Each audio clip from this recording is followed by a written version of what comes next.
Hello there. Would the upper classes say lavatory, loo, or toilet? Would you say settee, couch, or sofa? Would you say how do you do? Or pleased to meet you? Today you're going to find out the answers to those questions and plenty more. In fact, you can find out exactly how upper class you are today by listening to 20 words spoken by an upper class toff versus an average middle class bloke. The volunteers today are Wilfred, who makes a triumphant return from other videos that I've done before. Say hello, Wilfred. Hello, Wilfred here. And the average middle class bloke called Jonathan. Say hello, Jonathan. Hello, it's Jonathan here. First, a bit of background to the subject of the video. So a man called Alan Ross, who in the 1950s wrote a paper about upper class versus non-upper class social dialects, we call them, or sociolects. In other words, the language you use within your class. It has become a sort of standard text for judging, let's say, upper class and non-upper class language. I've included a link in the description below for the PDF of this article. So today we're going to go through some of the classics. So we're going to start with timeless classics, and then we're going to move on to what I call the modern classics. So today we're going to start with the words that I'm going to choose because of my class. So I would say, what? Pardon? Here I would say, napkin. And then I would say serviette. Here I would choose lunch. And I would choose dinner. Here I would choose lavatory. Toilet. Here I would choose pudding. Sweet. Here I would choose how do you do. Pleased to meet you. Here I would choose sofa. Settee. Here I would choose wireless. Radio, of course. And here I would choose spectacles. Glasses. These, look. These are glasses.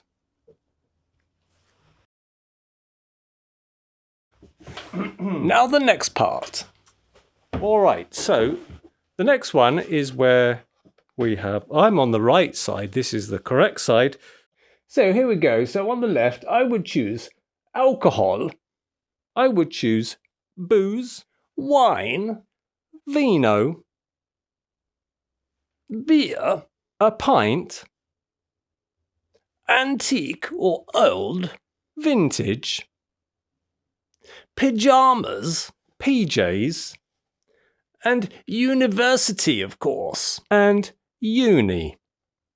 And the final one here is the same system, whereas on the left I have these are sort of modern expressions, if you like, and on the right, here are the average middle-class bloke kind of things. Yeah, let's ignore them. So we have champagne, I would say, definitely. I would say bubbly, of course. Repartee, or repartee, depending on how you feel on that day. Coffee. Latte, or some people might say latte. Hello. And I would say, hey. And of course, film. And then I would say, movie. And that's all from me. Thank you very much, and I have a nice day now. And, remember, these phrases are very fixed. Do not use any others than the ones I say, because once you're in the upper class, you're in, and there's no going out, It's a bit like Scientology, I guess, or something like that, Once you're in, you're in. That's it. Now, what about the British upper and middle class guidelines to the use of language? So, the first one is that the upper class tend to be more direct in their use of language, for example, saying, what? And the middle class tend to use sort of less direct words like pardon. So upper class people don't really like using obvious foreign words in phrases. And the middle class tend to use more sophisticated for like French words, for example.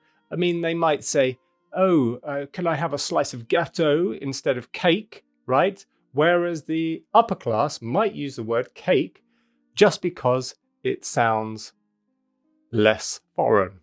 And because they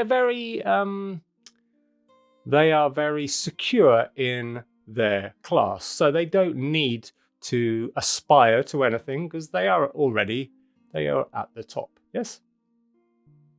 What about accent? So the British upper class tend to use more conservative accents. So the higher up you go, the more conservative your RP might be. Whereas the middle class, although it is standard to have an RP accent, the lower down the middle class you go, the more estuary it might become. So here's an example of an upper class speaker. She's called Lady Antonia Fraser. And she is born and bred into the upper class. She went to Oxford as well. She's an author. And here she is talking about her research for the subject of Marie Antoinette. Well, it's thrilling, actually. Even after all these years, I never get over it. When I was working on Marie Antoinette in the Archives Nationales in Paris, I was shown her wardrobe book, which is enormous, with little swatches of material, and this would be offered to her. Now, finally, in conclusion, so what can we conclude from this video is that obviously within the social classes, there are these structures of type of language that you use, but of course they do cross over because, I mean, I use some of the expressions in upper class and in middle class. For example, I might sometimes use the word loo, and I might sometimes use the word toilet. I would never say lavatory though. No, definitely not. Napkin and serviette. I don't know, napkin almost sounds better than serviette, if you like. So sometimes it just does depend on your personal preferences. So today was a bit of fun. I hope you learnt a lot about the U and non-U language and that you can maybe use some of it in your language. So please put in the comments which words you use from which side. I'd love to know, and I always comment back if you comment, so I'd love to hear from you. And by the way, thank you so much from the bottom of my heart for the 10,000 subscribers that I now have, because it's a it's a great achievement for me. And thank you for being there. Thank you for your loyal support. And there's going to be plenty more videos to come. And remember, right here, you can get a better British accent. I'm John, and I'll see you later. Toilet or loo? Toilet, loo, lavatory, toilet. Tough one again. Bye.